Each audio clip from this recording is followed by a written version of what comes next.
Olá, turma. Aqui é professor Milton. Eu estou com vocês com a disciplina de Gestão de Equipe de Alta Performance.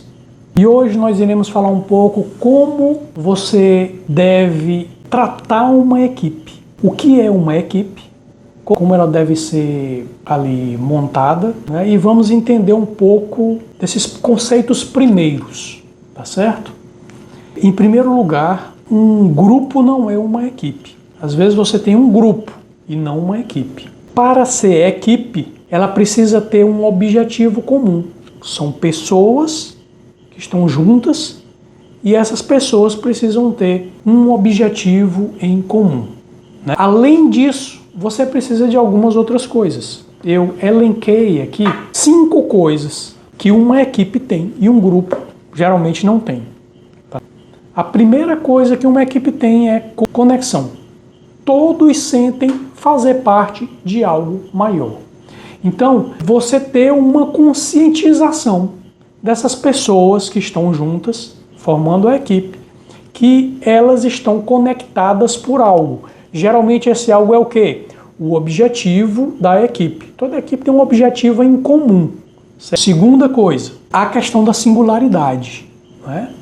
Então, toda pessoa que está na equipe, ela também tem essa singularidade. Ela sabe que ela não é o todo, ela é parte. Então, ela é singular também. Então, existe uma singularidade. Eu sei que eu vou vestir a camisa da equipe, como as pessoas gostam de dizer, né? Vestir a camisa. Eu vou vestir essa camisa da equipe, mas eu sou singular. E eu sei que os meus colegas também são singulares, eles também são únicos, não é? Eles também são singulares, eles também devem se sentir à vontade para ter os seus objetivos particulares. E isso é muito bom, na verdade. Tem gente que diz que tem gestor que diz que você deve pensar na equipe em primeiro lugar, e tá certo, você tem que pensar na equipe, mas não só na equipe. Não existe esse negócio de primeiro lugar. Não. Você tem que pensar na equipe, mas tem que pensar também em você. E a mesma coisa, o seu colega. A terceira coisa é entender o outro. Você deve entender seu colega. Saber o que ele quer também na empresa. Ele também tem necessidades, ele também tem objetivos a alcançar. E aí é interessante que você conheça os objetivos das pessoas que estão com você, né? E as pessoas também conheçam os seus. Então, conhecer o outro é muito importante para você ter uma noção do que aquela equipe pode se tornar e de como ela vai funcionar, né? Porque toda equipe ela é orgânica, então você tem que ter também esse entendimento do outro. A quarta coisa é você ter uma rede de apoio, não é? Então, é uma ideia do coletivo. É você entender que você tem que apoiar os seus colegas e os seus colegas também devem apoio a você, apoiar tanto nos seus objetivos como nos objetivos da equipe, no objetivo geral da equipe, né? E a quinta coisa é a sororidade. O que é a sororidade? É o apoio mútuo, é a união, é a empatia, é você entender que o outro precisa de você e você precisa do outro. Então, essa empatia, essa sororidade, ela é importante também. O que não pode faltar em uma equipe, não pode faltar comunicação aberta, né? Transparência. É preciso que haja uma comunicação aberta entre as pessoas da equipe. É preciso que haja uma transparência. É preciso que as pessoas entendam que numa equipe, a equipe só funciona se as pessoas se comunicarem. Pode parecer muito simples o que eu estou falando e muito óbvio, mas nem sempre as pessoas conseguem se comunicar, nem sempre as pessoas conseguem entender isso, entender essa sororidade, entender essa comunicação. A comunicação ela só acontece dentro da equipe depois que existe o feedback. É preciso primeiro que haja um feedback para depois você entender que a comunicação aconteceu entre pessoas da equipe, né? Geralmente numa equipe tem um gestor, tem uma pessoa que vai comandar. Nem sempre vai ser a mesma pessoa que vai comandar a equipe, né? Em todos os momentos. Às vezes uma pessoa comanda em um certo momento e às vezes outra pessoa da equipe comanda em um outro momento. Geralmente as equipes atuais elas acontecem desse jeito. Não pode faltar também uma definição clara de papéis, né? Saber o que o outro vai fazer e o que você vai fazer dentro da equipe, né? Para que o objetivo central dessa equipe que foi formada aconteça. Então todo mundo tem que ter um papel. Esse papel pode mudar? Pode. E geralmente ele muda trabalho em trabalho, de projeto em projeto. Iremos falar isso daqui a pouco. Outra coisa que nós devemos ter é um respeito à diversidade. Variedade de habilidades, existem várias habilidades dentro dessa equipe. Toda equipe tem pessoas que têm habilidades diferentes. Então a gente precisa entender que as pessoas não são iguais. É preciso que haja um respeito à diversidade, não é? Então quando a gente fala em diversidade, são realmente habilidades diferentes. As pessoas olham para o mundo com perspectivas diferentes, não é? Existem olhares diferentes.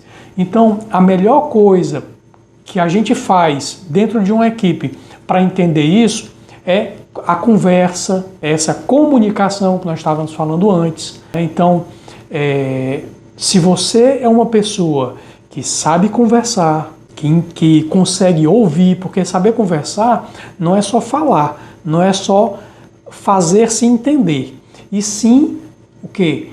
Ouvir também, né? Você precisa ouvir o outro e nem sempre ficar só tentando colocar o seu ponto de vista.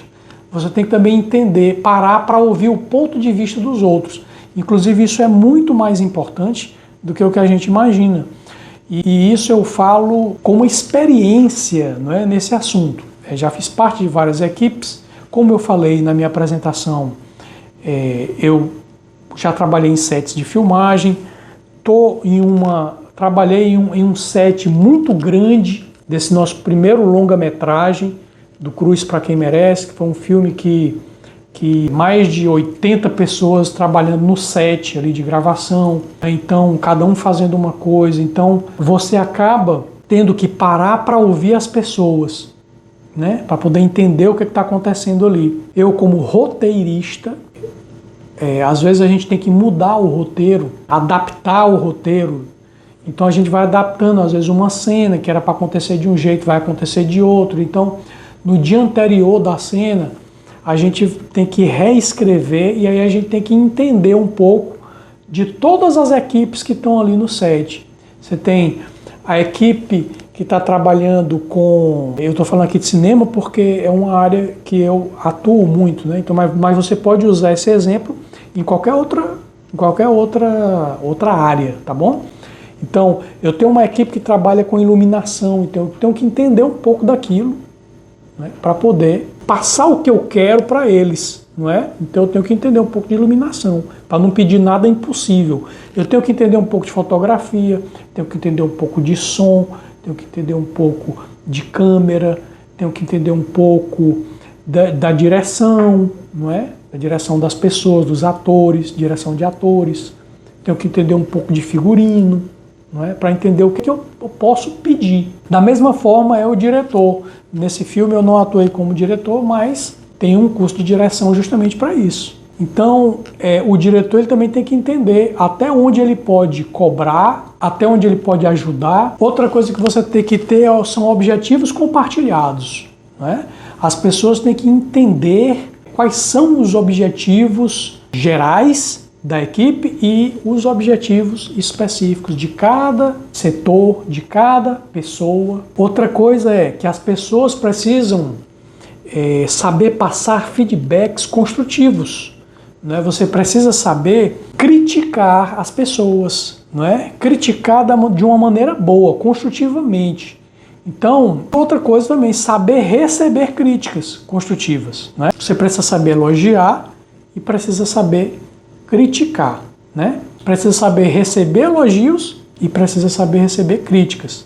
Isso dentro de uma equipe é muito importante, né? É porque as pessoas têm um ego muito inflamado.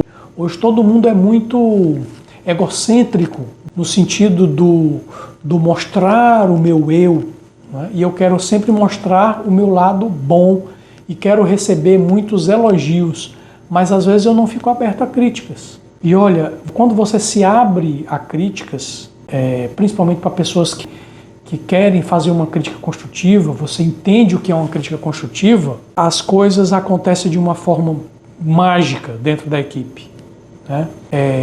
Procurem, tem alguns vídeos falando sobre isso, sobre o receber críticas. Procurem que vocês vão entender melhor, né? No YouTube tem alguns, eu acho que vou até botar um vídeo para vocês verem sobre isso. E outra coisa é você ter flexibilidade para se adaptar, não é? Hoje em dia, as pessoas elas precisam, dentro de uma equipe, entender que o mercado hoje ele muda muito rápido, né? É uma adaptação contínua, tanto você como o seu coleguinha lá de equipe. É importante que você estude o mercado e preveja o que pode acontecer, o que vai acontecer, e aí você possa se preparar, estudar, não é? Então você tem que estar sempre estudando o mercado, sempre estudando projetos, não é? Novos e aproveitando essa questão da flexibilidade, da adaptação. Vamos falar um pouco sobre um modelo de equipe que hoje, não é, as startups estão mais acostumadas a adquirir, não é? Assim, existe um tipo de equipe que é uma equipe chamada squad, significa tropa, pelotão, não é? Geralmente ela é composta em uma média de 8 pessoas, 8 participantes. Quais são as vantagens dos squads, né? O squad ele tem a vantagem da comunicação fluida, por exemplo, não é? Vocês estão sempre se comunicando dentro do squad de uma maneira mais rápida, porque as pessoas elas se entendem melhor, elas têm mais ou menos o mesmo nível intelectual, elas têm formações que se complementam. Então isso faz com que a comunicação aconteça de uma maneira mais rápida. Outra coisa é a independência. Eles são independentes entre si. Eles, ao mesmo tempo que um precisa do trabalho do outro, eles também são independentes, porque eles sabem fazer de tudo um pouco. Então acabam sendo um pouco independentes também dentro da equipe. E isso só acontece porque existe uma descentralização nas tomadas de decisão. Não é só uma pessoa que toma a decisão. Todos podem tomar a decisão, contanto que a comunicação esteja ocorrendo. Uma outra coisa é que as funções não são imutáveis.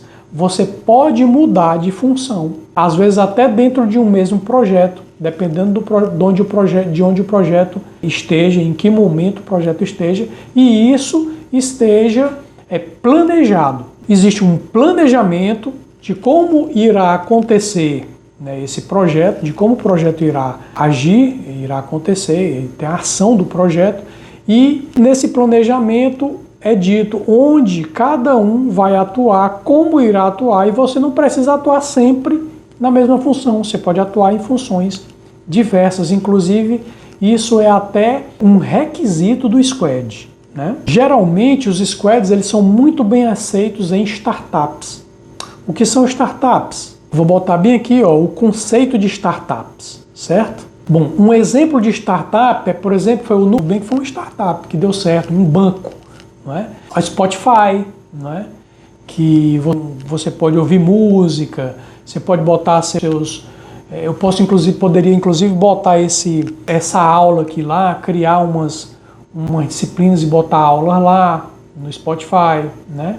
Para as pessoas ouvirem. Então, algumas características dos squads são, primeiro, a multidisciplinaridade. Todas as pessoas do grupo são multidisciplinares, não é? São multiespecialistas, então entendem de várias coisas e podem fazer, né, podem agir em vários papéis dentro dos projetos. Outra coisa é o autogerenciamento. O projeto, ele geralmente se autogerencia com as squads, né? As pessoas têm vários gerentes dentro de um mesmo projeto, porque existe ali uma rotação de funções e existem, né, pequenas equipes de 3 pessoas, equipe de 4 pessoas, então você tem algumas equipes ali dentro e você pode fazer parte de mais de uma equipe.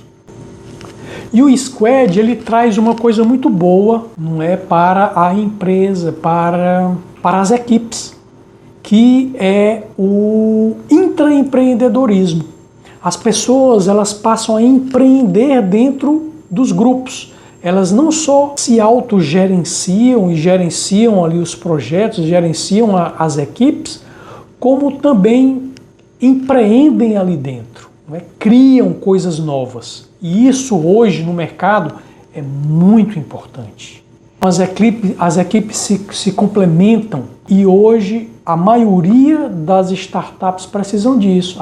O mercado hoje ele exige um pouco disso. Agora eu vou falar um pouquinho de algumas nomenclaturas que eu acho que é interessante a gente entender também. Como por exemplo, chapter. O que é um chapter? É uma equipe, um grupo de profissionais que possuem competências ali mais ou menos na mesma seara. Não é? Por exemplo, você tem um grupo de recursos humanos, certo? E dentro daquele grupo você tem um psicólogo organizacional, você tem um especialista em jogos que vai talvez usar aqueles jogos em alguma dinâmica, não é, de grupo.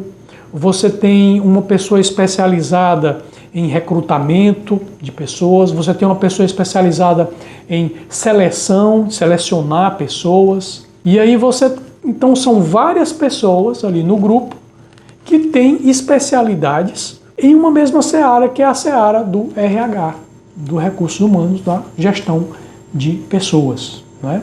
Então você pode ter vários chapters. Pode ter um chapter em marketing e comunicação, pode ter um chapter em produção de alguma coisa, né? Então é interessante. Dentro dos chapters existem os guilds. O que é um guild? O guild, ele é o profissional que trabalha no chapter. Por que é importante a gente saber essas nomenclaturas? Porque elas vão aparecer de vez em quando. Você pode ler em uma revista especializada, em um artigo, e aí você precisa entender o que são, não é, essas nomenclaturas. Além do guild e do chapter, é interessante você entender o que é uma tribo. A tribo, ela é um conjunto de squad com objetivos similares. E o Scrum, o que é um Scrum? O Scrum é um conjunto de ações para agilizar projetos, não é?